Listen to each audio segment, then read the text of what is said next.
지난 2주에 연속적으로 혀를 길들이자라는 것으로 말씀을 진행하고 있습니다. 첫째 주에는 야고보서를 통해 혀를 길들이는 것이 얼마나 중요한지를 배웠고요. 두 번째 주에는 우리 안에 무엇이 쌓이느냐, 혀보다 마음을 먼저 길들인 것에 대해서, 또 우리가 마음에 있는 것이 나오고 또 마음에 좋은 것을 잘 들여보내자라는 것으로 말씀 전했고요. 지난 세 번째 주 주일에는 불평하지 말자라는 주제로, 불평하면 오염된다, 오염되면 멸망한다, 이런 주제로 말씀을 전했습니다. 아마 지난 한 2주 넘게, 지금 3주 차인데 지속적으로 혀를 길들이는 것에서 배우는 것이 너무 감사한 것 같습니다. 물론 혀를 길들이기 쉽지 않고 지금 2주 지났다고 3주 지났다고 해서 하루아침에 다 바뀔 건 아니지만 지속적으로 말씀을 통해서 혀를 길들이는 것을 배우면 좋겠고요. 오늘은 이제 혀를 길들이자 여섯 번째 말씀으로, 잠깐만 여기 좀 켜져야겠다. 여섯 번째 혀를 길들이자 주제로 불평에서 감사로 전환하는 법에 대해서 배우겠습니다. 지난 주 중에 불평하지 말자라고 했는데, 불평하지 말는 게 끝나는 것이 아니라 실천편으로는 불평에서부터 감사로 전환하는 법을 우리가 훈련하고 실천했을 때 혀를 길들일 수 있기 때문에 이 말씀을 통해서 우리 같이 나누기를 원합니다. 요한복음 6장 5절부터 13절까지 말씀 읽겠습니다. 요한복음 6장 5절부터 13절입니다. 예수께서 눈을 들어서 큰 무리가 자기에게로 모여드는 것을 보시고 빌립에게 말씀하셨다. 우리가 어디에서 빵을 사다가 이 사람들을 먹이겠느냐? 예수께서는 빌립을 시험해 보시고자 이렇게 말씀하신 것이었다. 예수께서는 자기가 하실 일을 잘 알고 계셨던 것이다. 빌립이 예수께 이렇게 대답하였다. 이 사람들에게 모두 조금씩이라도 먹게 하려면 빵 200데나리어치를 가지고서도 충분하지 못합니다. 제자들 가운데 하나이며 시몬 베드로와 형제 간인 안드레가 예수께 말하였다. 여기에 보리빵 5개와 물고기 2마리를 가지고 있는 한 아이가 있습니다. 그러나 이렇게 많은 사람에게 그것이 무슨 소용이 있겠습니까? 예수께서는 사람들을 앉게 하여라 하고 말씀하셨다. 그곳에는 풀이 많았다. 그래서 그들이 앉았는데 남자의 수가 5,000명쯤 되었다. 예수께서 빵을 들어서 감사를 드리신 다음에 앉은 사람들에게 나누어 주시고 물고기도 그와 같이 해서 그들이 원하는 대로 주셨다. 그들이 배불리 먹은 뒤에 예수께서 제자들에게 이렇게 말씀하셨다. 남은 부스러기를 다 모으고 조금도 버리지 말아라. 그래서 보리빵 5덩이에서 먹고 남은 부스러기를 모으니 12강주리에 가득 찼다. 아멘. 요한복음 6장의 말씀은 우리가 잘 알고 있고 많이 들어봤던 오병이어의 말씀입니다. 신기하게도 이 오병이어의 말씀은 사복음서 모두에 기록되어 있습니다. 특히 요한복음에 좀 더 자세하게 상세하게 기록되어 있습니다. 여기 나오는 말씀처럼 빌립과 안드레의 반응이 다르게 나오게 반응하고 있습니다. 이 오병이어의 기적에 대한 사건은 많은 사람들이 주장하기에 우리의 인생사랑 연결이 된다고 얘기를 합니다. 작게 보면 우리 삶이 이렇다라고 많이 보게 됩니다. 그래서 빌립도 우리 삶에 반응하는, 삶의 어려운 상황에서 반응하는 한 사람이라고 표현하고요. 안드레도 그 상황에 어떻게 반응하는지가 우리 인생에 반응하는 것으로 보여지게 됩니다. 첫 번째, 빌립에게 예수님께 물어봤습니다. 예수님이 큰 군중이 예수님의 말씀을 들으러 왔을 때 빌립에게 우리가 빵을 사다가 저 사람을 먹이자고 얘기했을 때 빌립이 이렇게 얘기합니다. 7절에 이 사람들에게 모두 조금씩이라도 먹게 하려면 빵 200데나리어치를 가지고도 충분하지 못합니다라고 빌립이 말을 합니다. 첫 번째 반응을 보면 빌립의 모습이 나옵니다. 빌립은 분석해서 보고합니다. 현실적이고요. 사리 분별 잘하고 계산도 아주 정확합니다. 그 많은 사람들, 약 5,000명이 넘는 군중을 다 숫자를 계산해서 어림잡아서 200데나리어치, 즉 1데나리온이 하루 품삯이니까 어림잡아 우리 8개월치 임금으로 계산하면 적어도 2천만 원이 넘는 정말 엄청난 규모의 군중들이 있었고, 그 정도로 먹여야 먹을만 하다라고 얘기를 합니다. 때론 우리 삶에 어려움이 왔을 때, 또 우리가 특별히 혀를 길들여야 되는 여러 가지 상황이 직면했을 때 우리는 빌립이 될 때가 되게 많습니다. 우리 중에 계산이 빠른 사람들이 있습니다. 좋습니다. 이분들은 똑똑한 사람들입니다. 우리도 어떤 문제를 만나게 될 때 빌립처럼 정확하게 진단하는 것이 좋습니다. 그런데 진단 끝난 다음에 빌립의 판단은 불가능해요. 안 됩니다. 충분하지 못한다고 표현합니다. 빌립의 문제는 상황은 정확히 판단할 줄 알았지만 생각의 결론이 부정적으로 끝나요. 즉 예수님께서 해결할 거라는 믿음이 없습니다. 빌립의 현실적인 계산 속에는 예수님을 포함시키지 않았어요. 이게 이제 빌립의 한계죠. 빌립이 물어봤는데 그랬어요. 그래서 빌립은 부정적일 수밖에 없었습니다. 빌립은 현실적인 계산, 자기 판단만을 믿고 또 어떻게 보면 깊게 자기가 옳다라고 믿는 사람 중에 한 사람인 것 같아요. 그리고 자기의 합리적인 생각만을 고집했기에 능력의 한계를 느끼고 그 능력의 한계를 넘어가는 부분은 반드시 부정적일 수밖에 없었습니다. 객관적으로 볼 때 빌립은 분명히 똑똑한 사람으로 비춰집니다. 영국의 학자 칼라일이라는 학자가 이렇게 표현합니다. 같은 말도 불가능하다고 말하면 그에게는 행운이 따르지 않는다고요. 자기 입으로 부정적인 말을 하는 사람에게는 좋은 일이 많이 생기지 않는다는 표현을 얘기합니다.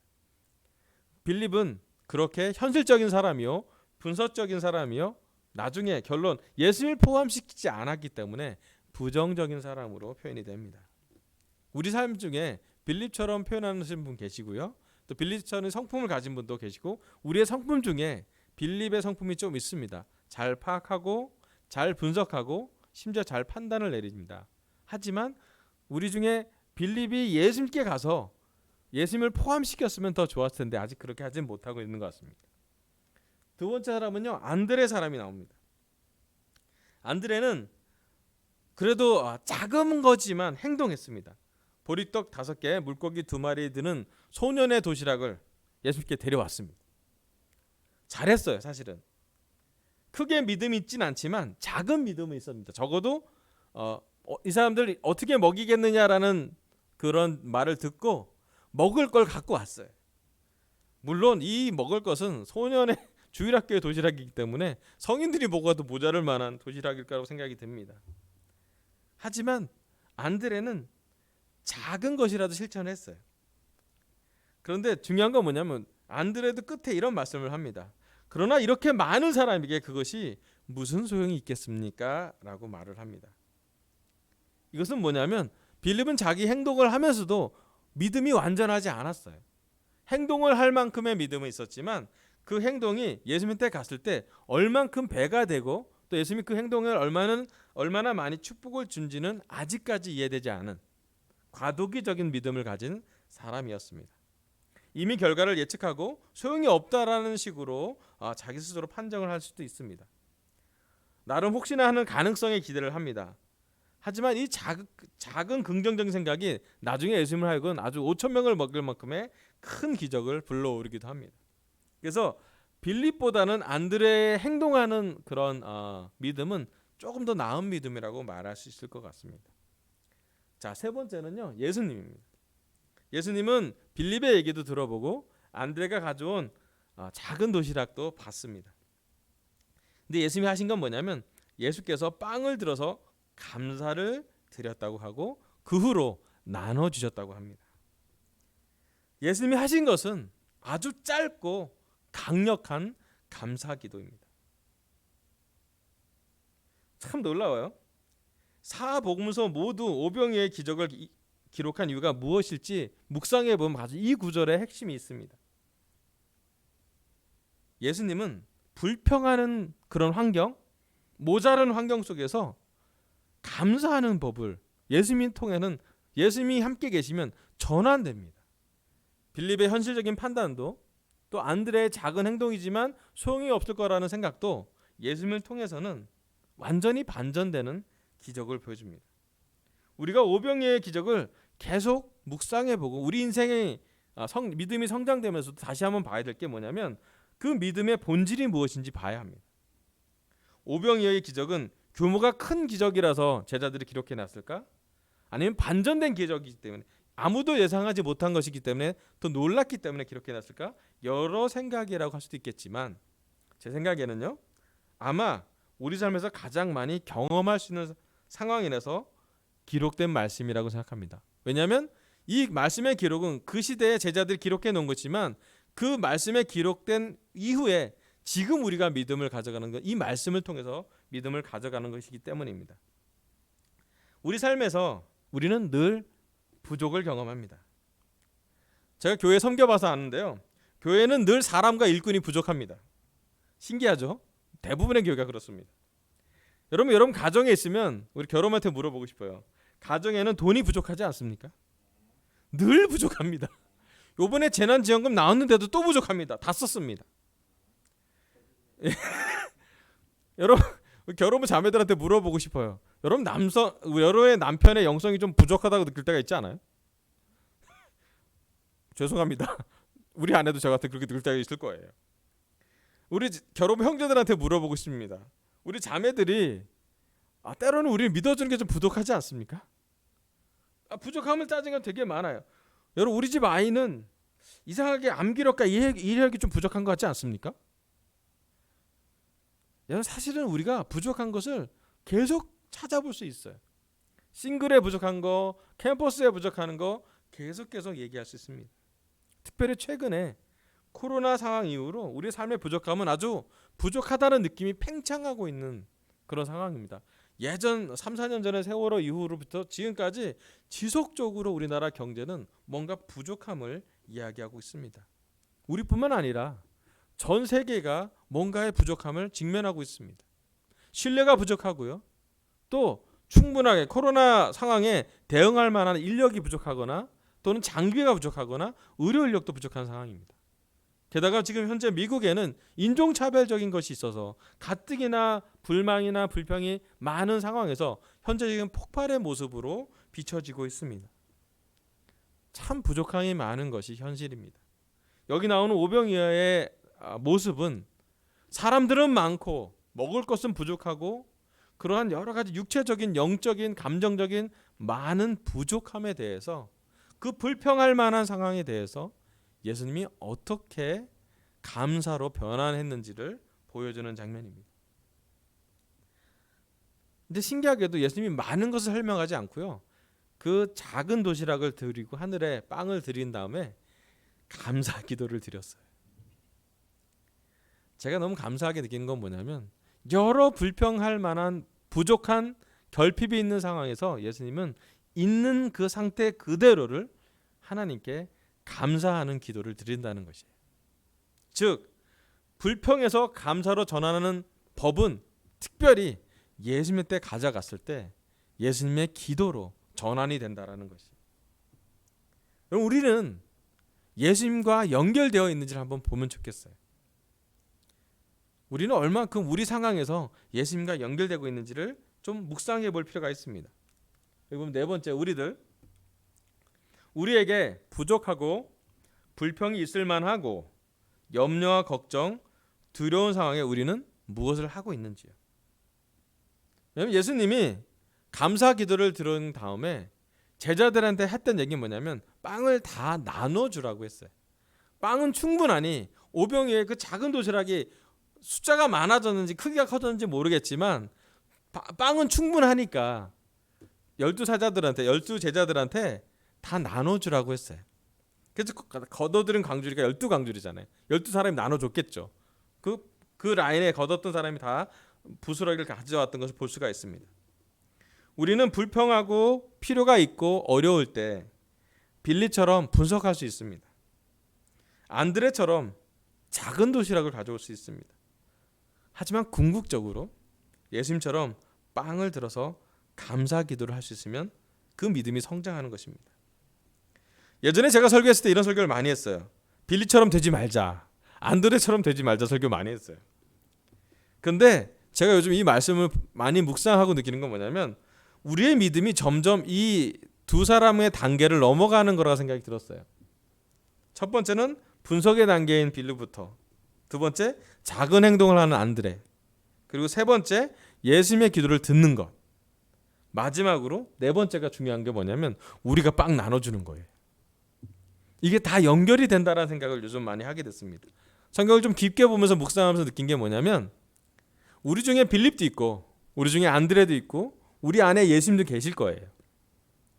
그런데 정말 우리가 오병이어의 기적 같은 그런 어려운 결핍이 있는 필요가 있는 부정적인 또는 불평적인 상황에서 우리의 믿음의 단계는 어디로 나아가야 되는지, 빌립에서 안드레로, 또 안드레에서 예수님으로, 예수님의 그 기도를 배운 다음엔, 그 예수님의 기도를 듣고 난 다음엔 예수님한테 빵을 받아서 다 나눠주는 거예요.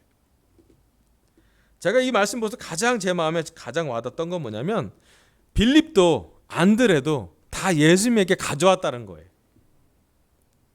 자기 혼자 문제를 해결하려고 한 것이 아니라, 자기 능력으로 자기의 판단으로 모든 것이 끝나는 게 아니라 자기의 판단을 얘기할 만큼 예수님께 가져왔다는 거예요. 예수님은 들었습니다. 빌립의 얘기를 들었고요. 안드레가 가져온 작은 도시락을 만지고 들었습니다. 우리한테 가장 중요한 것은 빌립과 안드레의 단계를 거쳐서 꼭 예수님께 가져오는 것이라는 것이에요. 그래서 예수님이 그 부정적인 것을 듣고도 작은 도시락을 들고도 감사하게 됐어요. 여러분, 우리가 특별히 이 말씀을 듣는 강서교회 제자들, 또 이 말씀을 듣는 모든 제자들에게 말씀드리고 있습니다. 우리에게 작은 도시락은 무엇인가요?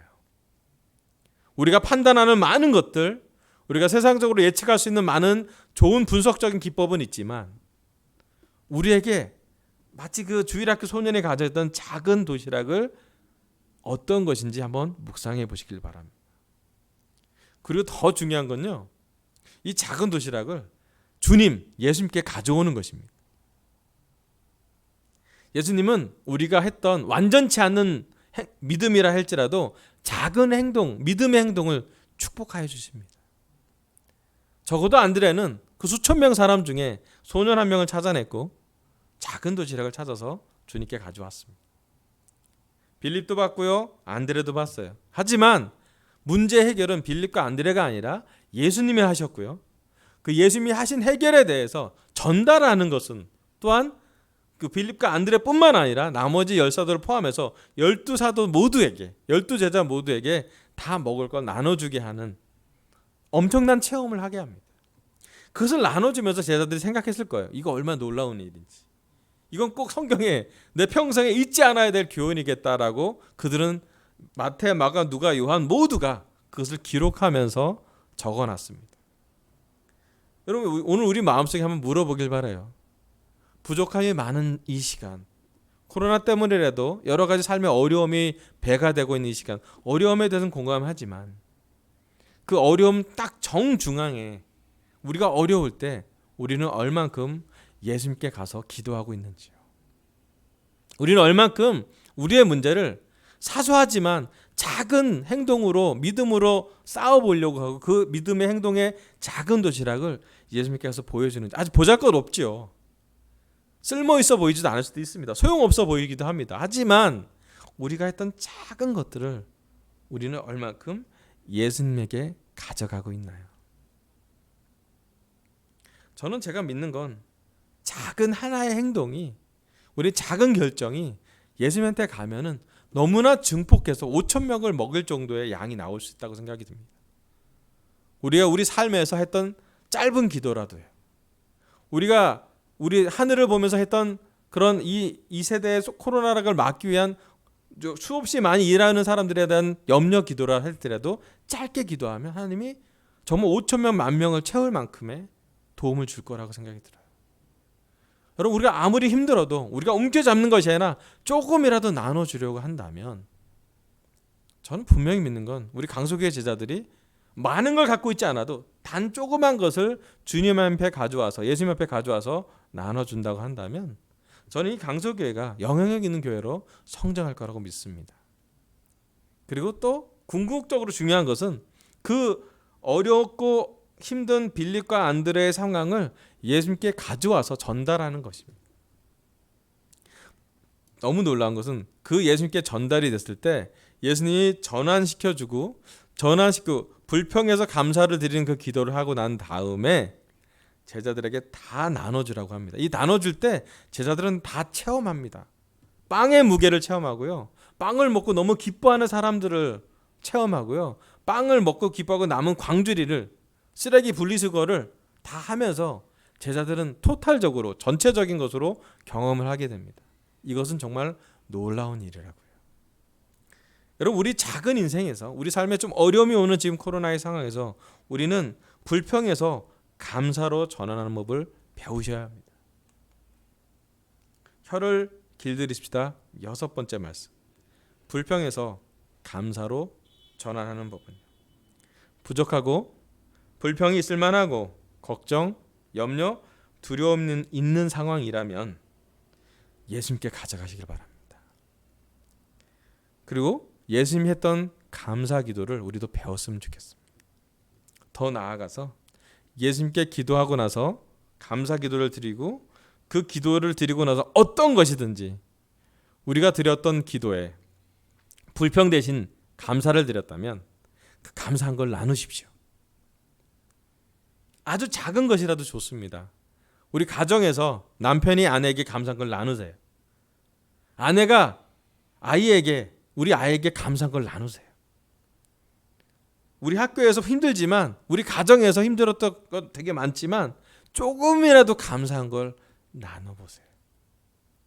저는 감사해요. 이 어려운 시절에 대한민국에서 재난지원금이라는 걸 주는 걸 너무 감사합니다. 그것은 어떤 것을 먹을 수도 있고요, 조금이라도 연명할 수 있는 시간을 주는 걸 너무 감사해요. 또 감사합니다. 대한민국이 치료제가 아직 코로나 때문에 치료제가 발견되지 않지만, 치료제가 발견되지 않으면서도 국제적으로 찾아서 어떻게든 진단을 내려서 대한민국의 지금 경제가 조금이라도 돌아가려고 하는, 그래도 조금이라도 활성화될 수 있도록 하시는 그런 노력이 있으면 너무 감사해요. 또 감사합니다. 우리 강서교회 제자들이 한 사람 한 사람, 지금은 제가 오후에 그 문자를 보냈을 때, 카톡을 보냈을 때 예배 다 오지 못하고 각 가정에 예배를 드리긴 하지만 이 예배를 영적인 예배가 될 수 있도록 수고해주고 노력해주는 것이 너무 감사해요. 여러분, 특별히 부탁하고 싶습니다. 감사 기도를 드리는 후에는 감사함을 나누십시오. 가정에서 서로 감사한 걸 나누고요, 우리 싱글에서, 직장에서, 또 캠퍼스가 공부할 때, 물론 되게 온라인 수업 듣느라고 너무 쉽지 않은 시간, 저도 저를 포함해 쉽지 않지만 그래도 교수님에도 감사하고 우리가 순결하게 살 수 있는 것에 감사하고 또 작은 것, 그 작은 도시락이 있는 것만으로도 충분히 감사하다면, 지금 아마 코로나 상황에서 감사함을 나누는 사람이 있다면 정말 그 사람이야말로 예수님과 함께하는 사람이라고 저는 믿습니다. 상황이 좋아서 감사하는 것이 아닙니다. 뭔가 다 채워져서 감사하는 것도 아니에요. 한 가지 우리가 감사하는 것은 우리가 어떤 상황이든 간에 우리의 문제를 들고 예수님께 가져갈 수 있다는 것만으로도 우리는 충분히 감사하면 좋겠습니다. 그리고 감사기도 했으면 좋겠습니다. 그래서 하루를 감사함으로 시작해서 감사함으로 마치는 기도를 하면 너무 좋겠어요. 여기 우리 올해 역할 있잖아요. 아무것도 염려하지 말고 모든 일을 오직 기도와 간구로 하고 여러분이 바라는 것을 감사하는 마음으로 하나님께 아뢰라고 했습니다.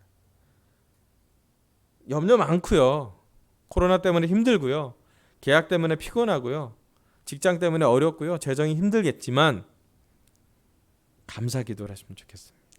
그래서 오병이어의 기적이 2000년 전에 우리 지구 반대편에 이스라엘에 있었던 기적뿐만 아니라 현재 대한민국 2020년 6월에 우리 가정에, 우리의 직장에, 우리의 개인적인 삶에, 우리의 대학교에, 우리의 개인적인 마음에 오병이어의 기적이 생기기를, 또 그것을 경험하는 6월이 되기를, 이 6월에 그런 반절이 일어나기를 간절히 기도하면 좋겠습니다. 그리고 그것을 경험하는 것이 올해 또 이번 달에 우리 강서교회 제자들, 또 이 설교를 듣는 모든 분들이 이번 6월은 오병이어의 작은 기적을 우리 삶에서 꼭 경험하기를 바랍니다. 아멘. 설교 마치겠습니다. 감사합니다.